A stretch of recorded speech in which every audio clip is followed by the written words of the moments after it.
Welcome, investigator. Evil is on the rise. Crime is escalating.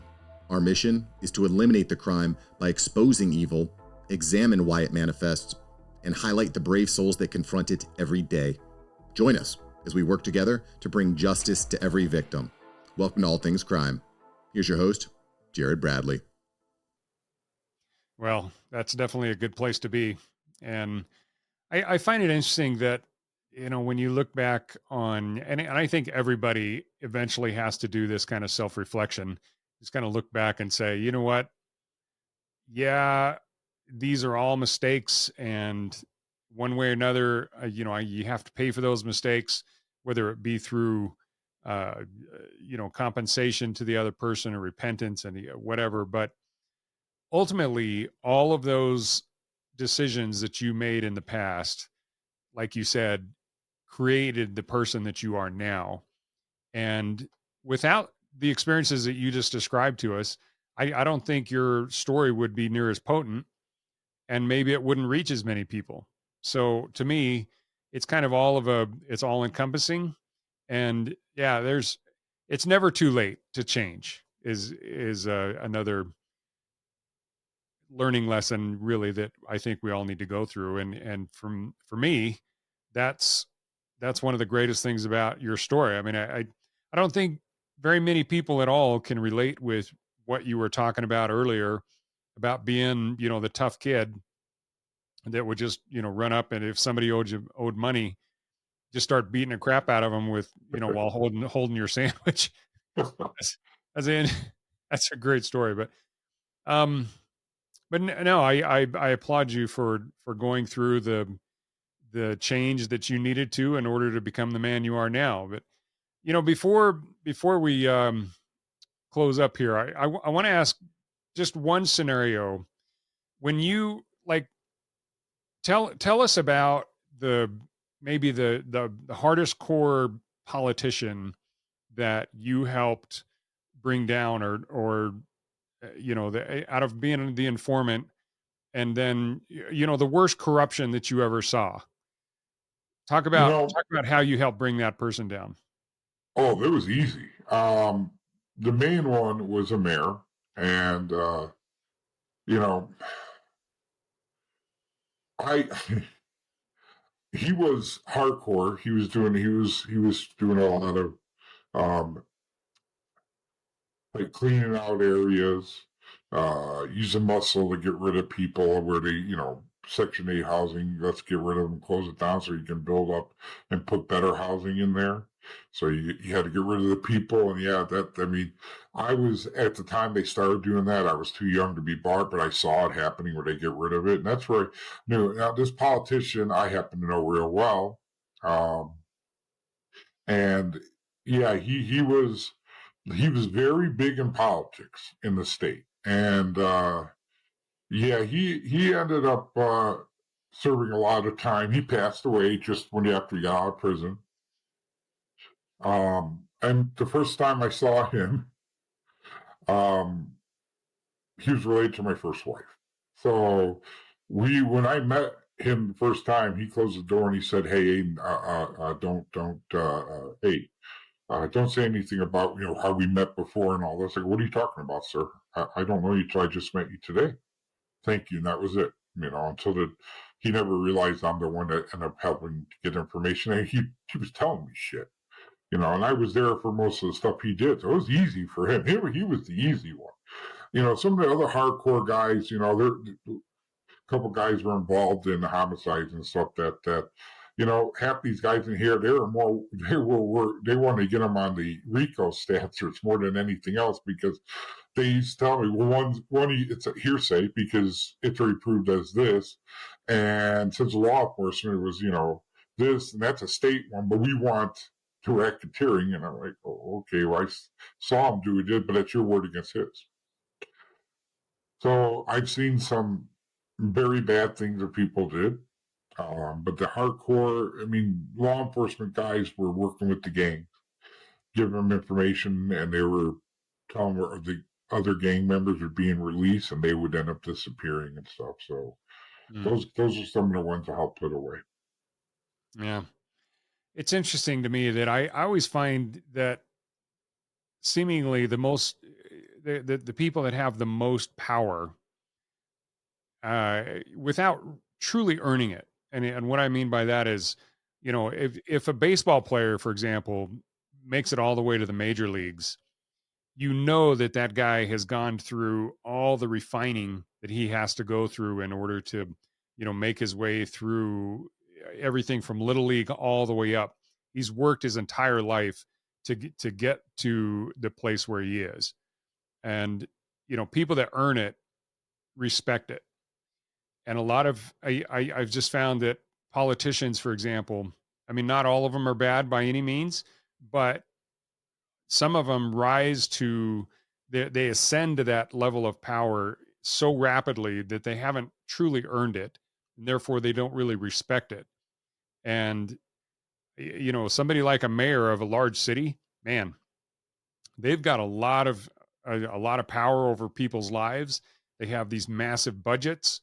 They have all these tools, all these other people that work for them that they can basically order them to do a lot of things. And to me, that's the I don't know if it's the ability, I don't know what word exactly I'm looking for, but the potential to be corrupted at that, with that level of power when they haven't fully earned it. um I just see it just well, I shouldn't say see, it just seems that that is a path to corruption, and unless they're truly grounded in, both spiritually and morally. uh Otherwise there's just a potential to get corrupted really quickly. So based on that, from your scenario, am I off base, or do you think I'm on target here? Oh, you're absolutely on target. Let me tell you, to get where they are, I'm I don't like politicians. I don't like the government. That's me. But going through the shit I went through, politicians, I'd say most of them got to where they are because you've got to step on toes. You've got to destroy people to get you to be number one. It's not like you're right, like an athlete that has that ability and went through the weightlifting, the running, to get there. These people use other people to get what they want. It's a means and end for them. And most politicians will use that. And once they get in power, it's that, hey, I'm going to give you some money and you go my way. And there's so much money being thrown at these people that, as a human being, most people, unless they are, that great of a person, are going to take the money, and once you take that money one time, they own you. Yeah. They got you. And I think most politicians are one of those ones that are straddling the door between going to prison and staying out of prison because they know how to work that line. There's a way to work that line, and you're going to get money. And to get the power, just like anything else, you got to step on toes. You've got to push people out of the way to get your power. And I mean, you're absolutely right. I mean, it's once they get it, they don't want to get rid of it. You have that power. Do you want to give it up? I mean, most people don't. Well, I Until you think hit the of point you're yeah. too old and I don't want it anymore. But once you have it, I mean, look at some of these politicians we have in Congress. What, they've been in there 30 years, 40 years. They don't want to give it up, No. and they wonder why their areas are maybe screwed up. And I don't like politics. I'm going to be honest. I don't watch TV. I only watch documentaries. I mean, I may watch some podcasts and stuff, but I watch documentaries, YouTube. I don't watch TV because I don't like politics. Because Mhm. dealing with politicians as I have, because I think they're all bad. Because I know what they do to get to where they have. They use, hey, muscle to get certain things done.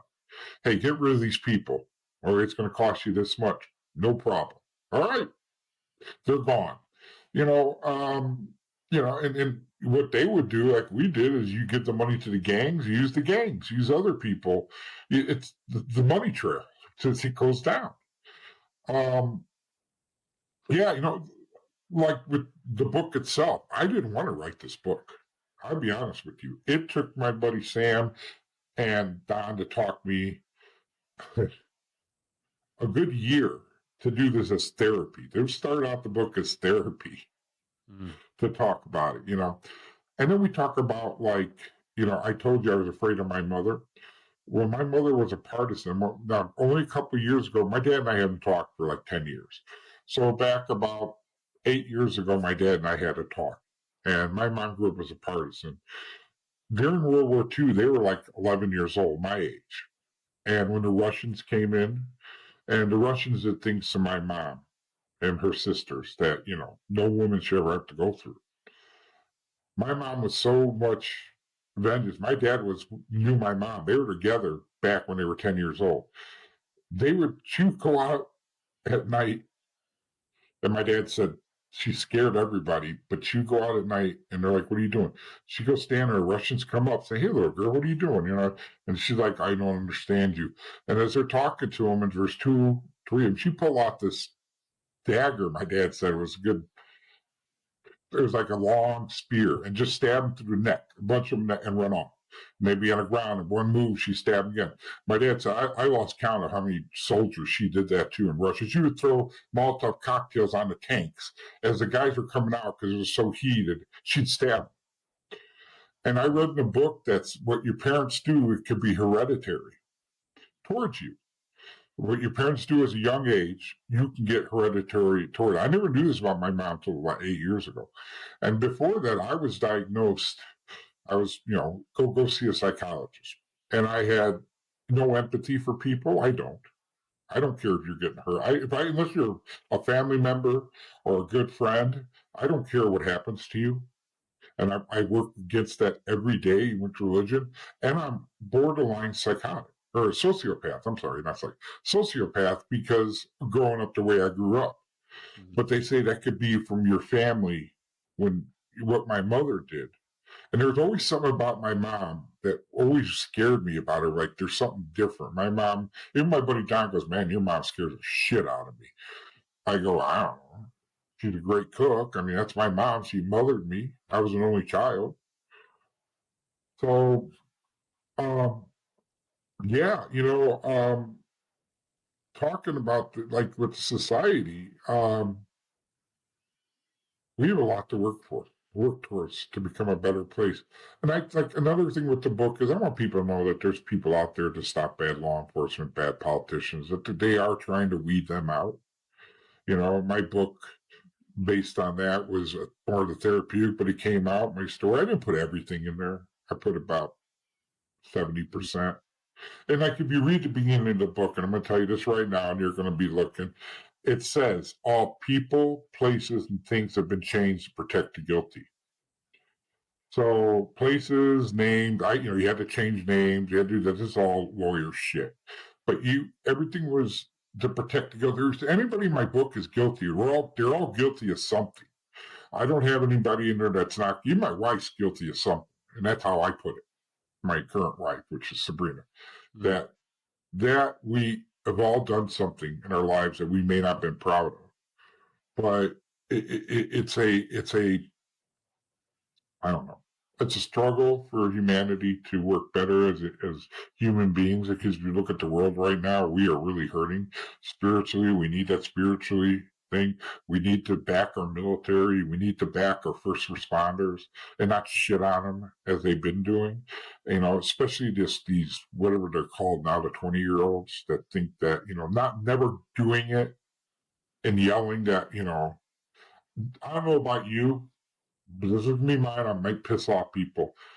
I still don't get why nowadays we have to have my safe place. I thought police station and the firehouse would be my safe place, not in the universities where you have to have a room for my safe place. I don't understand that because I think that as a teacher or that they should be protecting you and not going against you, and that's why you have to have some place to go. If that is, then we really got to work at society, make it better.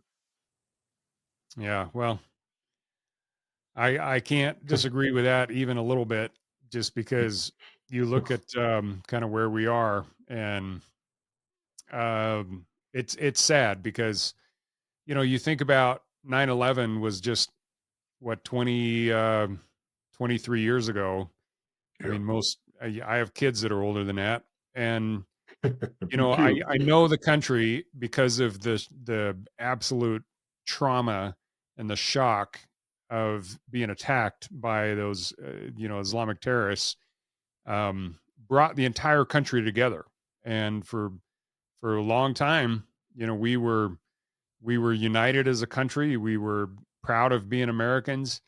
And, gradually since then, um, we've just been divided further and further into, small sections, and our differences have been highlighted to the point that nowadays, it's difficult to even relate to very many people at all. And if you're in a different part of the country, or of a different race or a different gender, it's just like everybody's been separated. And I think a lot of that is just the rhetoric of politics, and it drives me crazy. And it's sad because I have an American flag right behind me, and I always keep it there, no matter who I'm talking to, just because as a veteran, I'm super proud of it, and I'm proud to have served, and everything about me comes from that. And you know, I think until we set aside our differences and look to what we have in common with each other as opposed to our differences, uh, it's just going to get worse. And it scares me that here we have this magnificent country, and despite all of the stupid things that we do, like, you know, I have to say, Aiden, you know what? Um, I know you were part of your culture, and that's just how you grew up. But I wouldn't wish that on anybody. It's just it's almost like you weren't really allowed to be a kid, which is kind of sad. But again, that's what made you you. So you can't go back. But at the same time, how do we make the best of it, right? Absolutely. And, thank you for serving for our country. And yes, I have American flag up in my house in several places. I put it up in the front of my house. If you got a problem with it, we can have a chat. That's how I look at it. You Yeah. need to be proud of this country. And yes, it has been the politics rubbed down. The problem is people, and my last little part is people want to keep racism in the forefront because they make money off of it. And that's what it is. The more race, it keeps us divided. They want politics and religion don't go around. They don't believe in religion because they want to control people. You know, being a Mm. veteran, this whole thing of getting rid of the guns, our rights. Well, if you look at what I guess you can say in 1919, what's his name did in Italy, they took their guns. Germany in 1931, they took your guns. Once they take their guns, they control you. Yeah. That's how it is. And unfortunately, history always is a ball. It comes back around. And there's always somebody who wants to be in control. We go like 9/11. You were spot on with 9/11. It brought us together, never stronger than we were after 9/11 because we went after those terrorists with guns blazing. And then look at Israel. This anti-Semitism. Well, they're doing what we did, except that they're right next to each other. We would have done the exact same thing as them. Because if you don't get rid of and I'm very spiritual, but if you don't get rid of it, it's just going to start over again. And that's what they're doing. And the Hamas is using the Palestinians as basically a shield. They don't care if they die. That's what terrorism is.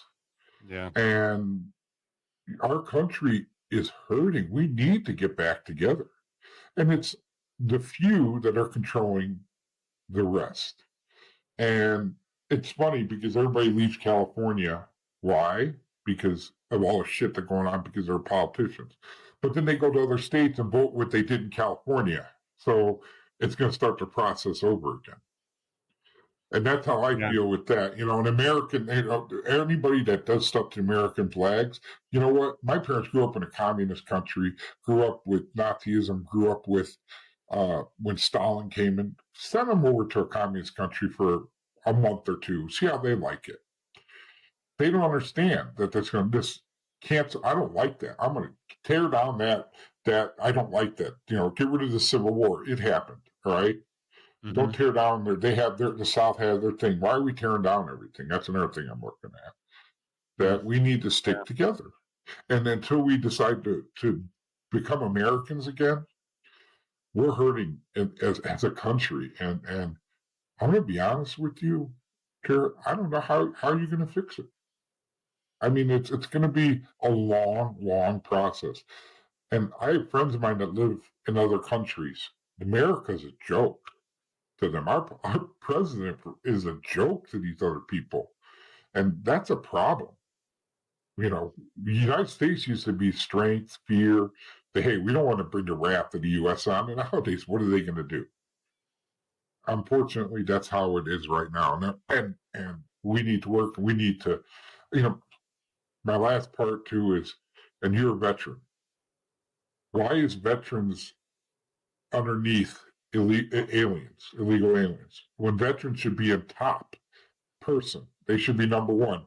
The illegal aliens, they shouldn't vote. They shouldn't get Social Security. Why are they getting that, and the veterans are getting whatever shit on, and not get the help that some of them need? I talked to, my dad's a veteran, and we kind of started. I've gone to a couple of the what do you call it, the Legion halls, and I've talked to veterans, and some of the stuff they went through, Vietnam veterans I've talked to, and I've talked to guys that were in Desert Storm, the stuff they've seen. And they're like, well, we tried to go get help, but how the VA is. I go, no, I don't know how the VA is. And when you guys need help, talk. I will talk. I talk to several veterans at all the time. I'll talk. You need someone to talk to, I'll talk to you. Don't do what I do. Don't try and kill yourself, because that's not going to solve anything. Yeah. I know that now. But our veterans I can speak should from be personal first. experience that the VA's the VA's crap. It's anyway. All right. I know. Well, I'm sorry Aiden, about that. no, Jared, thank you so can keep much, going sir. forever about that. So let's end it here with just your focused on your story. I fascinating, man. It's there are so many people out there that have just absolutely fascinating stories like you did. I mean, some people are just you look at some of these immigrants that have come over from North Korea and things like that, and the struggle that they had to go through in order to come here and become Americans. That's equally fascinating, but everybody's story is unique, and I appreciate you coming on the show and sharing yours. So again, folks, Aiden Gabor, his book is called Conflicting Loyalties. So make sure to get out there and get a copy of it. And Aiden, I appreciate you coming on. Thank you so much, Jared. And if you want to get the book, you go to conflictingloyalties.com. It'll tell you every genre and everything you get it off of, but conflictingloyalties.com is where the book is right now. Okay. Appreciate that. Thank you, have Jared. a great day, sir. Thank you for serving our country, sir. And again, thank you. It's an honor being on. Thanks for joining us. Your attention today brings us one step closer to exposing and eliminating the evil that brings crime to our communities. Hit subscribe and share this episode. Together, we will bring justice to every victim.